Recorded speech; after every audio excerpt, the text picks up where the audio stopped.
Film dokumenter bisa menjadi cara yang bagus bagi orang-orang untuk menceritakan kisah mereka sendiri. Terkadang kisah-kisah itu biasa saja, tetapi cara penyajiannya bisa membuat orang-orang yang biasa dan sehari-hari pun tampak tidak biasa atau menarik. Nomor 10.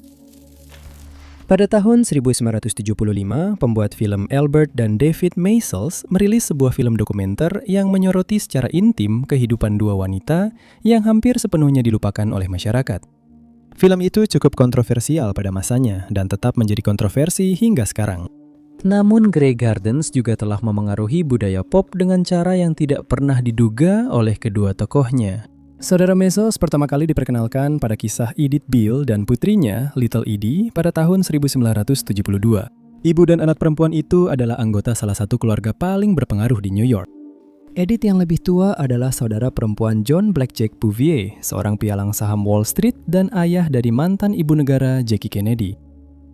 Ayah Little Edie adalah Phelan Beale, seorang olahragawan dan pengacara. Berdasarkan kehidupan keluarga mereka, kedua wanita itu seharusnya hidup nyaman sebagai bagian dari kalangan atas New York. Namun, kenyataannya tidak demikian. Phelan berpisah dari istrinya pada tahun 1930-an dan resmi bercerai pada tahun 1940-an. Edith menetap di Grey Gardens, sebuah rumah besar dan perkebunan luas di East Hampton. Awalnya, dia didukung oleh ayahnya dan seluruh staf yang siap membantunya. Namun ketika ayahnya meninggal, warisannya dikendalikan oleh anggota keluarga yang hanya memberi dia dan Little Edie sedikit untuk bertahan hidup. Grey Garden secara bertahap menjadi rusak dan terbengkalai. Little Edie melepaskan impian Broadway dan kehidupan di Manhattan untuk pindah dan mendukung ibunya, tetapi tidak banyak yang bisa dia lakukan untuk memperlambat kemunduran properti itu. Taman-taman menjadi liar dan rumah itu sendiri mulai runtuh. Ketika saudara-saudara Maysles pertama kali diperkenalkan kepada keluarga Beale, mereka sedang berjuang untuk mencegah rumah mereka diambil dari mereka. Kondisi properti itu sudah begitu buruk sehingga menarik perhatian pihak berwenang setempat. Rumah itu dipenuhi kutu dan dihuni oleh kucing serta hewan liar. Pihak berwenang setempat mulai melakukan serangkaian inspeksi yang oleh Edith disebut sebagai penggerebekan dan mengancam akan mengusir mereka. Pada musim panas tahun 1972, keponakan-keponakan Edith turun tangan untuk menyediakan dana yang dibutuhkan guna menstabilkan dan memperbaiki rumah tersebut. Sekarang rumah itu sudah memenuhi peraturan desa, tetapi tetap saja belum layak untuk dihuni siapapun. Namun keluarga Beale tetap tinggal di sana. Grey Gardens awalnya didukung oleh Lee Radziwill, tetapi proyek itu akhirnya dihentikan. Ketika Maysles kembali pada tahun 1974, mereka datang tanpa dukungan Lee, tetapi Edith dan Little Edie tampak senang menerima mereka. Tim film membangun hubungan dengan keluarga Beale selama setahun, merekam cuplikan-cuplikan kecil dari kehidupan mereka. Tidak ada musik latar atau narasi di Grey Gardens, dan tidak ada wawancara formal. Sebaliknya, kedua wanita itu berbicara kepada para pembuat film dan kamera saat mereka menjalani hari-hari mereka, bersantai di balkon lantai atas, atau mendengarkan musik di kamar tidur yang mereka tempati bersama. Mereka berbagi cerita tentang masa muda mereka ketika masih menjadi bagian dari kalangan atas dan masa depan mereka masih panjang. Kisah-kisah yang diceritakan oleh Little Edie terasa sangat menyedihkan. Dia berusia 50-an saat dokumenter itu dibuat dan jelas terlihat bahwa dia merasa telah mengorbankan sebagian besar hidupnya untuk mendukung ibunya. Dia bercerita tentang teman-temannya yang pernah pergi ke luar negeri sebagai perawat selama Perang Dunia Kedua dan jatuh cinta, serta hubungan-hubungan lama yang kandas sebagian karena ketidaksetujuan ibunya. Kadang-kadang kedua Edith itu bertengkar satu sama lain sementara kru kamera dan suara menyaksikan. Kadang-kadang kamera menyorot ke arah cermin. Terkadang menontonnya terasa tidak nyaman dan Maysles bersaudara dikritik karena dianggap mengeksploitasi dua perempuan yang rentan. Namun mereka berpendapat bahwa keluarga Beale bukanlah orang yang sakit jiwa, melainkan hanya eksentrik dan ingin menunjukkan jati diri mereka. Dan film dokumenter ini memberi mereka kesempatan untuk bersuara. Nomor 9. Kisah Joe Simpson dan Simon Yates adalah kisah yang telah diceritakan berkali-kali sejak perjalanan mengerikan mereka ke pegunungan Andes di Peru pada tahun 1985. Film dokumenter tahun 2003 tentang cobaan itu adalah penceritaan ulang yang membawa penonton sedekat mungkin dengan peristiwa tersebut, saat Simpson dan Yates sendiri menceritakan kembali kisahnya. Touching the Void dirilis pada tahun 2003 dan didasarkan pada memoir yang ditulis oleh Simpson yang bisa disebut sebagai tokoh utama dalam kisah ini. Baik Simpson maupun Yates adalah pendaki berpengalaman yang berusia sekitar 25 tahun pada saat perjalanan mereka ke Peru. Mereka berdua ambisius dan memiliki impian untuk mendaki sebanyak mungkin gunung. Tujuan mereka pada bulan Juni 1985 adalah mendaki dinding barat Siu La Grande. Itu adalah rute yang belum pernah berhasil ditaklukkan sebelumnya, meskipun banyak orang telah mencobanya.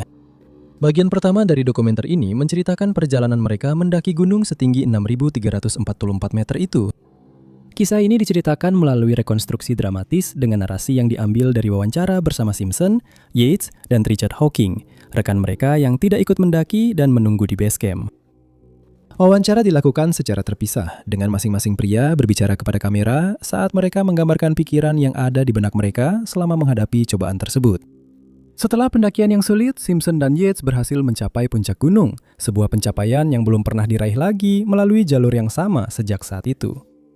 Kedua pendaki itu menceritakan dalam wawancara mereka bahwa mereka merasa lega karena 80% kecelakaan pendakian terjadi saat mendaki, dan sekarang mereka hanya perlu turun. Kali ini, mereka akan turun melalui sisi utara gunung. Segalanya berjalan lancar pada awalnya, tapi tidak lama dalam perjalanan, Simpson terpeleset dan kakinya patah.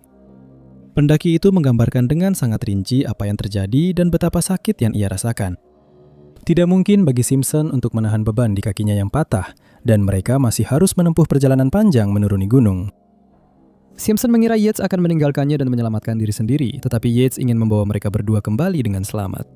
Dia mengikatkan tali di antara mereka berdua dan mulai melakukan proses yang melelahkan untuk menurunkan Simpson secara perlahan menuruni gunung. Setiap 150 kaki, Simpson harus berdiri sebaik mungkin untuk mengurangi beban pada tali agar Yates bisa memindahkan alat belainya melewati simpul. Mereka terus mengalami kemajuan sampai bencana kembali terjadi. Yates tanpa sengaja menurunkan Simpson melewati tepi tebing. Dalam cahaya redup dengan salju yang turun, Yates tidak bisa melihat apa yang salah. Simpson tergantung ratusan kaki di udara, terlalu jauh dari permukaan tebing untuk berpegangan, dan dia tidak mampu memanjat kembali ke atas tali. Film dokumenter ini sangat baik dalam menunjukkan betapa putus asanya situasi yang dialami kedua pria itu dan pemikiran-pemikiran yang mengarah pada keputusan yang harus diambil Yates. Ketika sudah jelas Simpson tidak bisa naik kembali ke atas tali, Yates memotong tali itu agar dia tidak ikut jatuh dari tebing bersama Simpson. Simpson jatuh ke dalam celah es di mana hanya ada satu jalan keluar, yaitu turun lebih dalam lagi. Bahkan setelah dia berhasil keluar dari celah es yang sempit itu, masih ada perjalanan panjang kembali ke base camp. Itu adalah perjalanan yang sebelumnya sudah susah payah ditempuh Yates meski tanpa cedera, dengan keyakinan bahwa rekan pendakinya telah meninggal. Simpson menceritakan tanpa membanggakan diri bagaimana dia berhasil kembali ke base camp. Proses berpikir yang dia lalui untuk tetap memotivasi dirinya agar terus berjalan, bahkan ketika semua harapan tampak hilang. Nomor 8. The Great Hack menceritakan kisah skandal Cambridge Analytica dari sudut pandang 3 orang yang terlibat dalam kontroversi tersebut. Film dokumenter ini direkam saat kisah tersebut sedang diberitakan di surat kabar di seluruh dunia dan memberikan penonton wawasan unik tentang bagaimana peristiwa itu dialami oleh ketiga tokoh utamanya. Cambridge Analytica adalah sebuah firma konsultan politik yang berbasis di Inggris. Mereka membanggakan diri karena memiliki ribuan data tentang setiap pemilih di AS Serikat, yang sebagian besar dikumpulkan melalui interaksi online mereka di situs-situs seperti Facebook. Mereka telah membuat profil untuk masing-masing pengguna tersebut dan dapat menargetkan mereka dengan iklan untuk pemilihan umum Amerika Serikat yang akan datang saat itu. Ini adalah alat yang telah digunakan oleh perusahaan induk Cambridge Analytica, yaitu SCL Group, di negara-negara lain. Grup SCL telah meluncurkan kampanye PSYOP untuk membuat orang memilih dengan cara tertentu atau bahkan tidak memilih sama sekali jika mereka dianggap tidak mungkin bisa diyakinkan untuk memilih sesuai keinginan klien perusahaan tersebut. Pada bulan Desember 2015, para jurnalis mulai mengungkap berita bahwa Cambridge Analytica telah secara ilegal mengumpulkan data untuk digunakan dalam kampanye politik di Amerika Serikat. Sementara sebagian besar perhatian media tertuju pada Facebook, tempat perusahaan tersebut mengumpulkan sebagian besar data, sebenarnya ada lebih banyak hal dalam cerita ini daripada sekedar kebocoran di Facebook. Jurnalis Carol Cadwalader terus menggali cerita ini, khususnya keterlibatan Cambridge Analytica dengan kampanye Leave.eu dalam pemilihan Brexit. Investigasi dan wawancara Cadwalader menjadi tulang punggung dari film dokumenter ini. Melalui film dokumenter ini, dia mampu menjelaskan bahwa ini lebih dari sekedar data yang bocor, dan manipulasi pemilu di seluruh dunia menjadi jelas. Pada saat yang sama, film dokumenter ini menceritakan kisah David Carroll, seorang profesor universitas di Amerika Serikat.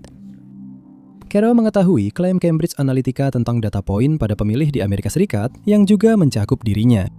Pada tahun 2016, dia memulai kampanye melawan perusahaan tersebut untuk mencari tahu secara pasti informasi apa saja yang dimiliki Cambridge Analytica tentang dirinya. Hal itu membawanya pada perjalanan yang melelahkan melalui sistem hukum Inggris yang diikuti dengan saksama oleh film dokumenter tersebut. Itu adalah perjuangan yang berat yang memakan waktu bertahun-tahun untuk terungkap. Sebelum Carol bisa mengetahui data apa yang telah dikumpulkan perusahaan itu, Cambridge Analytica menutup operasinya. Sekarang tidak ada lagi perusahaan yang bisa dipaksa oleh pengadilan Inggris untuk mengungkap kebenaran. Narasumber utama ketiga dalam dokumenter ini berasal dari sisi lain cerita. Brittany Kaiser adalah direktur pengembangan bisnis untuk Cambridge Analytica dan menjadi subjek investigasi oleh Cadwallader. Kaiser pertama kali terlihat di sebuah kolam renang di Thailand, tempat para pembuat film menemukannya. Pada saat itu, dia sedang memutuskan apakah dia akan membocorkan apa yang terjadi di Cambridge Analytica. Skandal itu sudah mulai berkembang dan semakin banyak informasi yang dipublikasikan. Namun, pada saat itu, keterlibatan perusahaan dalam kampanye Brexit belum dikonfirmasi.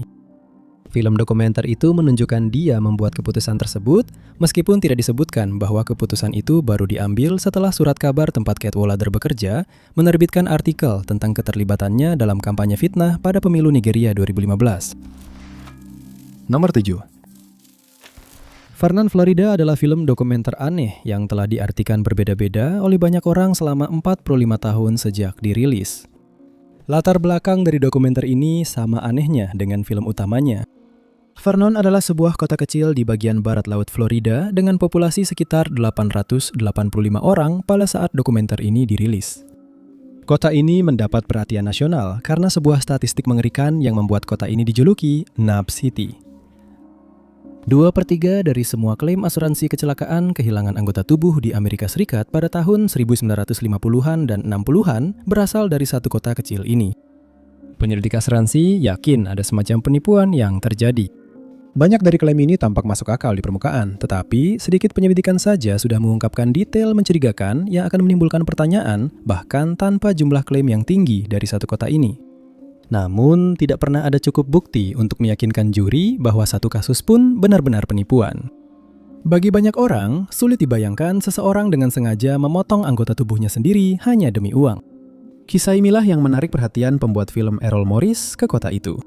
Dia ingin membuat film dokumenter tentang para penyandang amputasi yang kini berusaha melanjutkan hidup meski kehilangan tangan atau kaki, serta lingkungan aneh tempat mereka tinggal. Pasti ada sesuatu tentang Vernon yang membuat orang-orang mengambil tindakan drastis seperti itu. 2 kali dia datang ke Vernon untuk membuat film dokumenter ini. Pada kali kedua, dia tinggal di Vernon selama setahun, tetapi dia menghadapi permusuhan dan diancam oleh orang-orang yang menjadi subjeknya. Alih-alih membuat film dokumenter Nub City, Morris mengambil pendekatan yang berbeda dan menciptakan sesuatu yang benar-benar berbeda. Vernon, Florida berbeda dengan kebanyakan film dokumenter lainnya. Film ini menampilkan wawancara dengan beberapa penduduk yang berbicara langsung ke kamera.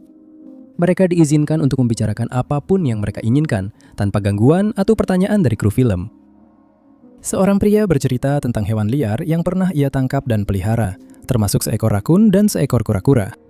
Pria lain menceritakan kisah tentang perburuan kalkun liar yang pernah ia lakukan, menjelaskan bagaimana ia mengumpulkan berbagai trofi yang kini ia pajang. Sepasang suami istri bercerita tentang perjalanan mereka ke Nevada dan mengumpulkan pasir dari lokasi uji coba senjata atom pertama. Mereka menyimpannya di dalam toples dan mereka percaya pasir itu sedang tumbuh. Meskipun banyak penonton telah mengejek para subjek dan cara mereka yang agak eksentrik, tampaknya tidak ada unsur mengejek dalam dokumenter ini sendiri.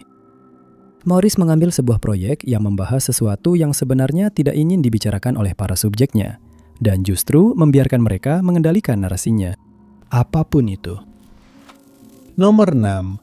Selama Perang Vietnam, lebih dari 1.000 tentara Amerika ditangkap dan dijadikan tawanan perang. Hanya 32 orang yang berhasil melarikan diri dari kamp tawanan perang dan kembali dengan selamat. Dari jumlah tersebut, Dieter Dengler adalah yang kedua. Setelah 6 bulan ditawan, Dengler berhasil melarikan diri dari sebuah kamp di Laos dan akhirnya diselamatkan oleh helikopter. Film dokumenter tahun 1997, Little Dieter Needs to Fly, memungkinkan Dengler menceritakan kisahnya. Keinginan Dengler untuk terbang dimulai sejak usia muda di hutan hitam Jerman, tempat ia dibesarkan. Desanya hancur oleh pasukan sekutu selama Perang Dunia Kedua dan keluarganya jatuh ke dalam kemiskinan. Namun melihat pesawat-pesawat sekutu, khususnya pesawat Amerika, terbang melintas di atasnya, membuat Dengler bermimpi menjadi seorang pilot. Dalam film dokumenter tersebut, ia kembali ke desa tempat ia dibesarkan dan bercerita tentang ibunya yang merebus kertas dinding yang mereka ambil dari rumah-rumah yang hancur untuk dijadikan makanan. Bahkan setelah perang berakhir, keluar dari kemiskinan sangat sulit bagi keluarganya.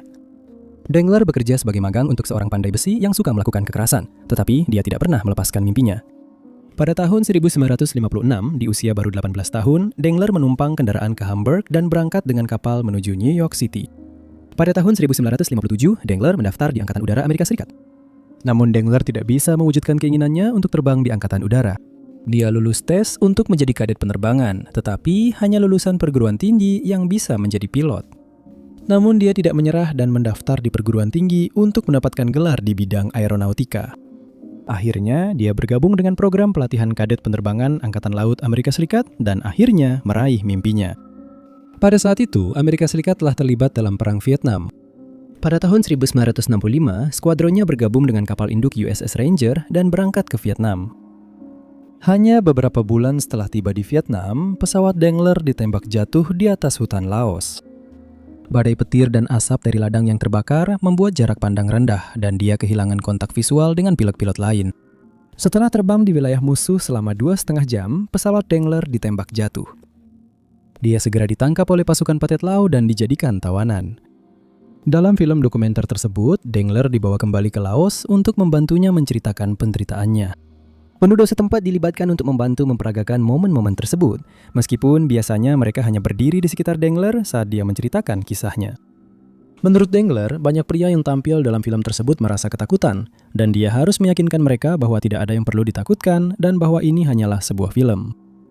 Selama dokumenter tersebut, Dengler menggambarkan pengalaman-pengalaman mengerikan, termasuk penyiksaan dan kelaparan. Namun pada titik manapun dia tidak pernah terlihat terpukul atau terguncang. Ceritanya biasanya disampaikan dengan nada penuh semangat atau dengan nada datar yang hampir membuatnya terdengar seperti seorang kakek yang sedang menceritakan kisah perang kepada cucu-cucunya.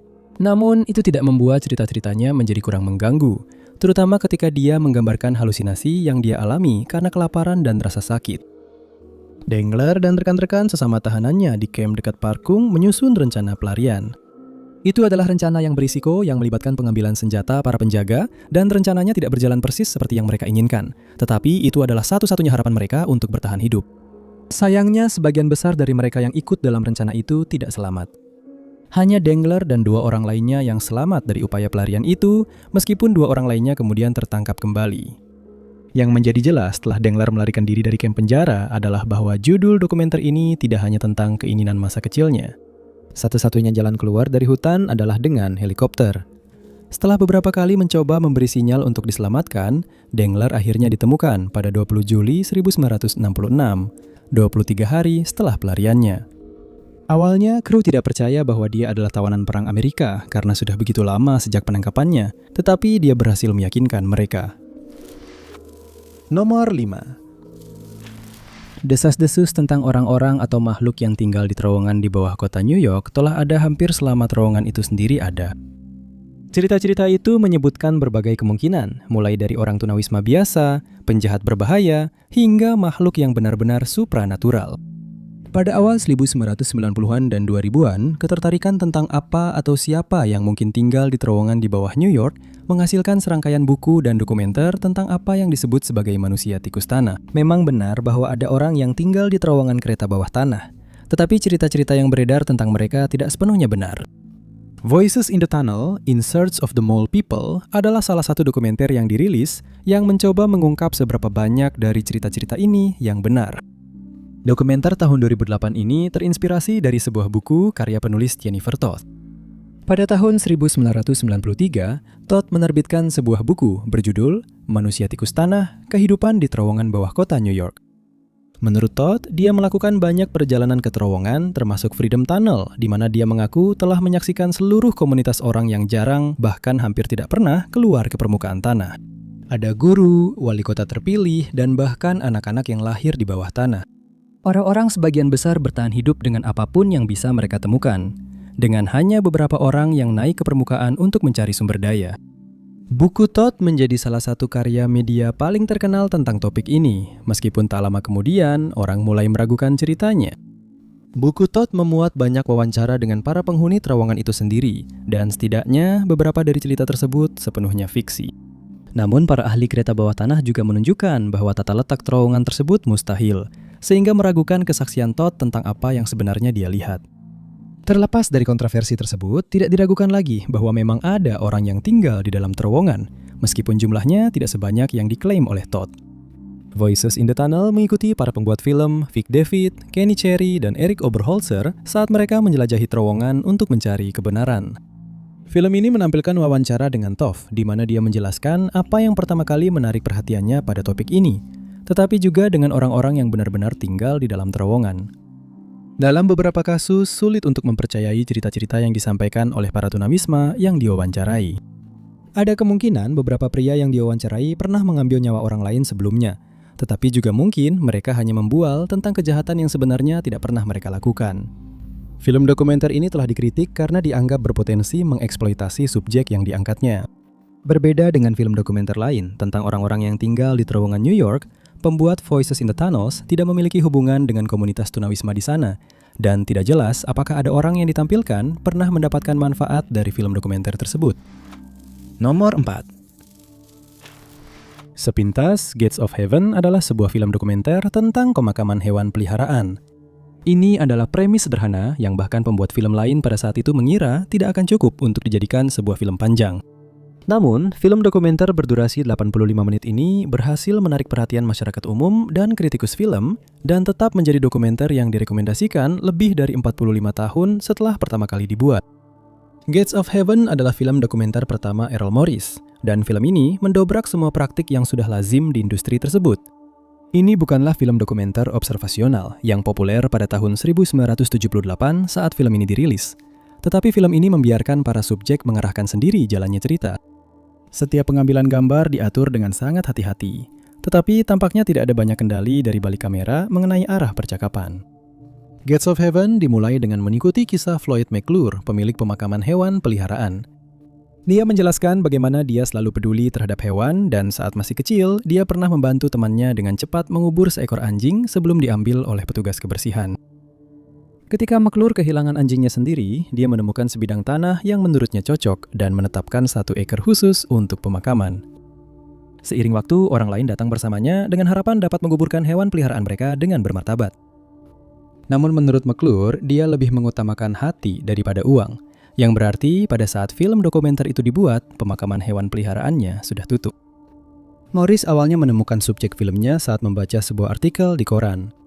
Ratusan hewan peliharaan telah dimakamkan di pemakaman itu dan sekarang sedang dipindahkan ke Napa Valley setelah usaha McClure tutup. Paruh kedua film ini menampilkan wawancara dengan keluarga Harberts yang memiliki Bubbling Well Pet Memorial Park. Keluarga tersebut terdiri dari orang tua yang memulai usaha ini dan 2 anak laki-laki dewasa, yang masing-masing memiliki pandangan unik tentang bisnis dan kehidupan secara umum. Dan salah satu anak laki-laki tampaknya jauh lebih tertarik bermain musik di lembah daripada terlibat dalam bisnis keluarga. Selain mereka yang terlibat langsung dalam bisnis pemakaman hewan peliharaan, beberapa orang lain juga diwawancarai sepanjang dokumenter ini. Salah satunya adalah Florence Rasmussen, seorang wanita tua yang tinggal di rumah yang menghadap ke pemakaman McClure. Wawancaranya dimulai dengan membahas hewan peliharaan dan binatang, tetapi kemudian beralih ke berbagai cerita tentang kehidupannya yang tampaknya sama sekali tidak berhubungan dengan bisnis pemakaman hewan peliharaan.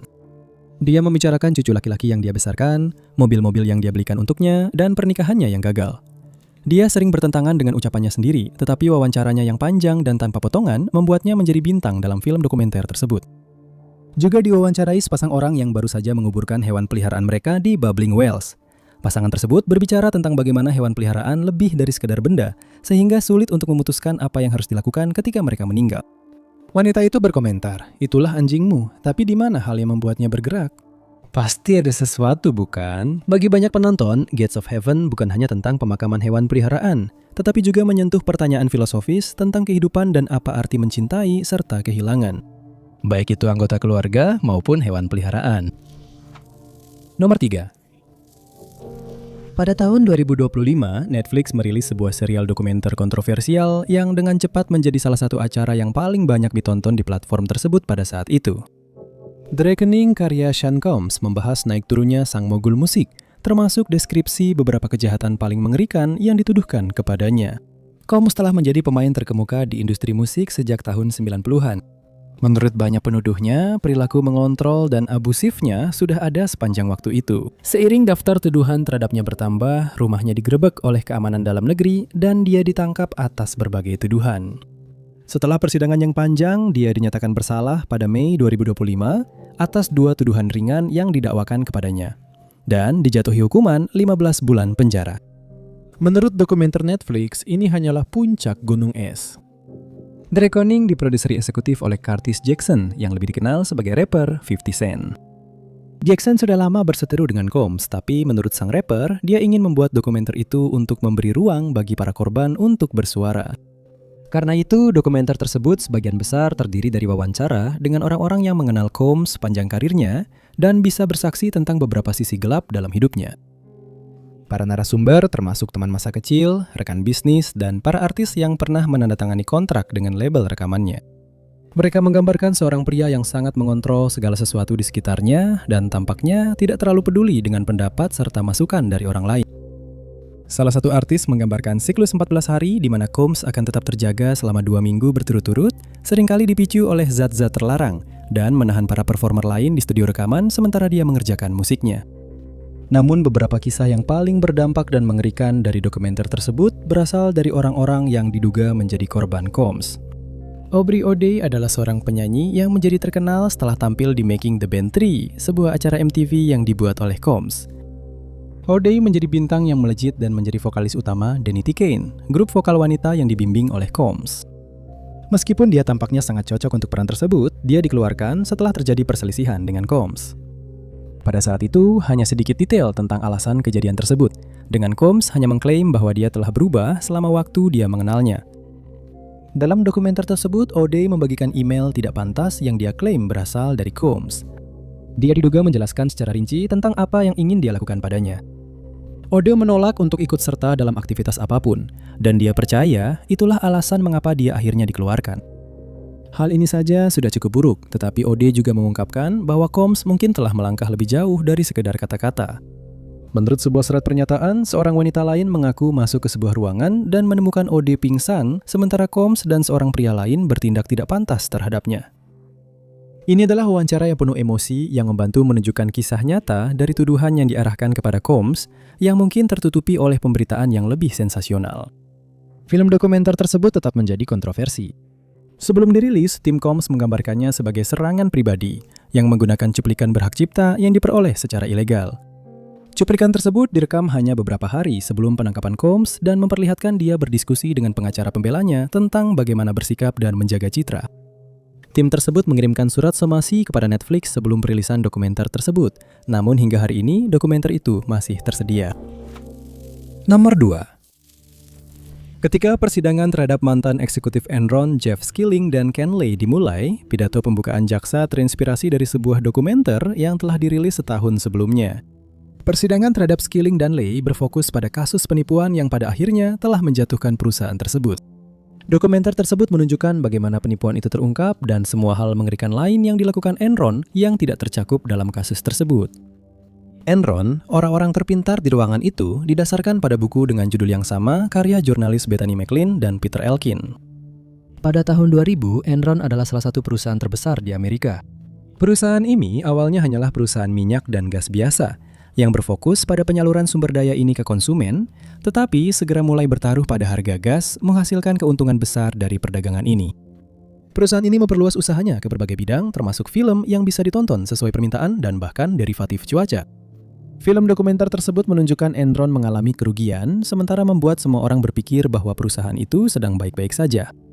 Perusahaan ini mengadopsi metode akuntansi yang memungkinkan mereka mengklaim semua keuntungan yang diharapkan secara langsung. Itu berarti ketika mereka mulai membangun pembangkit listrik di India, mereka bisa langsung mengklaim semua uang yang diperkirakan akan mereka dapatkan dari proyek tersebut. Kerugian dan utang Enron disembunyikan di perusahaan cangkang yang dimiliki oleh Andy Fastow. Perusahaan-perusahaan Fastow akan membeli aset-aset yang berkinerja buruk, sehingga aset-aset tersebut tidak tercatat di pembukuan perusahaan. Inilah transaksi keuangan kriminal yang akan membawa para pemimpin Enron ke hadapan Komite Kongres. Namun, itu bukan satu-satunya aktivitas gelap yang diungkapkan oleh film dokumenter tersebut. Enron terlibat dalam sektor listrik yang baru saja dideregulasi di California. Enron menyadari bahwa jika mereka mematikan pembangkit listriknya pada waktu-waktu tertentu, mereka bisa menciptakan kelangkaan listrik yang akan menaikkan harga. Hal ini berkontribusi pada pemadaman bergilir yang terjadi di negara bagian tersebut pada tahun 2000 dan 2001. Sekitar waktu ini, dua wanita mulai mencermati perusahaan Enron.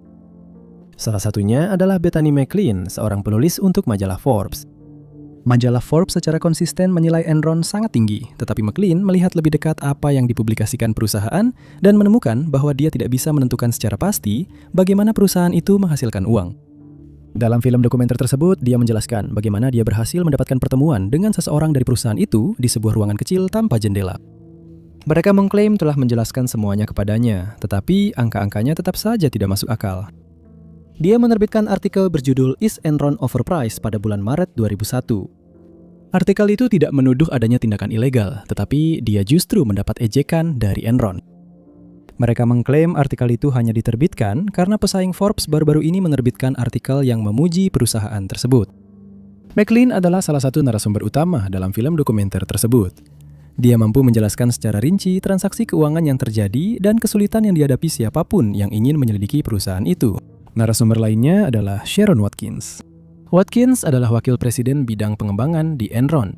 Pada bulan Agustus 2001, dia juga meninjau angka-angka perusahaan dan menemukan kejanggalan. Ini lebih dari sekedar akuntansi kreatif. Dia menulis memo anonim kepada CEO perusahaan dan kemudian berbicara langsung dengannya. Perusahaan mengklaim akan melakukan investigasi terhadap kekhawatirannya, tetapi tidak ada independensi dan masalah itu kembali diabaikan. Namun sekarang semakin banyak orang mulai mempertanyakan Enron. Ketika skandal itu akhirnya terungkap, memo Watkins ditemukan dan dia bersaksi di hadapan Komite Kongres. Dia mampu menjelaskan dengan jelas bahwa orang-orang di dalam perusahaan tahu apa yang sedang terjadi dan ini bukanlah kasus beberapa trader nakal saja. Pada tahun 2002, dia dinobatkan sebagai salah satu People of the Year versi majalah Time sebagai salah satu dari 3 pelapor pelanggaran. Skilling dan Lay, keduanya dinyatakan bersalah atas beberapa tuduhan penipuan. Lay meninggal dunia sebelum hukuman penjaranya dimulai, sementara Skilling menjalani 12 tahun di penjara. Nomor 1. Saya pikir We're Alone Now adalah sebuah film dokumenter tahun 2008 yang justru semakin relevan seiring semakin mudahnya para penggemar membentuk hubungan parasosial dengan selebriti yang mereka idolakan.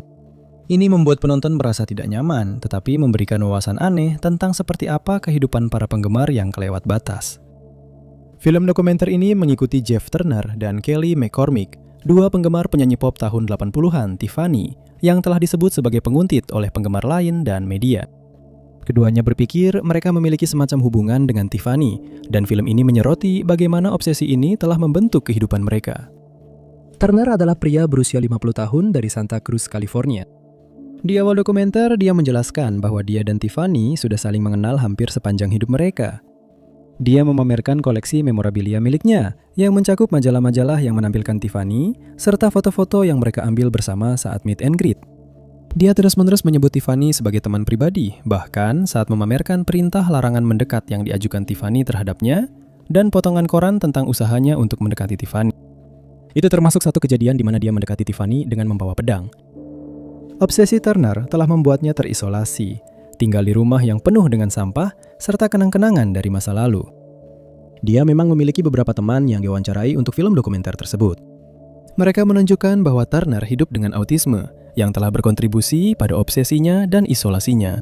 McCormick adalah orang kedua yang diperkenalkan dalam film dokumenter tersebut. Dia berasal dari Denver, Colorado, dan obsesinya terhadap Tiffany dimulai saat remaja. Dia mengalami kecelakaan sepeda yang membuatnya koma untuk beberapa waktu, dan selama masa itu, McCormick bermimpi tentang seorang wanita yang membawanya ke tempat yang aman. Ketika dia terbangun, dia diperkenalkan dengan musik Tiffany dan mengenalinya sebagai wanita dari mimpinya. McCormick percaya bahwa dia ditakdirkan untuk bersama Tiffany. Pada satu titik yang tidak nyaman dan menyedihkan selama dokumenter itu, dia membahas hubungan Tiffany dengan suaminya. McCormick percaya pria itu telah mencuri identitas dan hidupnya serta berbohong kepada Tiffany. Jelas, penyakit mental adalah faktor bagi Turner maupun McCormick. Terkadang, film dokumenter ini mungkin terlihat mengeksploitasi hal ini, terutama di bagian akhir. Turner dan McCormick bertemu untuk pertama kalinya untuk menghadiri konser Tiffany di Las Vegas. Mereka terlihat menari dan terpesona olehnya. Tidak ada musiknya yang ditampilkan dalam dokumenter tersebut, dan konsernya diiringi oleh musik latar yang tenang dan sedih. Di akhir konser, Turner dan McCormick bertemu idola mereka dalam sesi jumpa penggemar. Hanya sekilas saja Tiffany terlihat, tapi jelas dia merasa tidak nyaman dengan interaksi tersebut. Sayangnya, hal ini tampaknya tidak membantu Turner maupun McCormick, dan keduanya meninggalkan tempat acara dengan perasaan seolah-olah mereka memiliki hubungan yang nyata dan unik dengan sang artis. Film dokumenter ini disebut sebagai pandangan yang tidak menghakimi terhadap penyakit mental, dan film ini membiarkan Turner dan McCormick menceritakan kisah mereka sendiri tanpa interupsi atau bantahan. Terima kasih banyak sudah menonton. Jika Anda menyukai video ini, jangan lupa tekan tombol suka. Jangan lupa juga untuk berlangganan dan klik lonceng notifikasi agar tetap mengikuti semua unggahan kami berikutnya. Nama saya Top 5 Anons dan saya akan bertemu kalian di video berikutnya.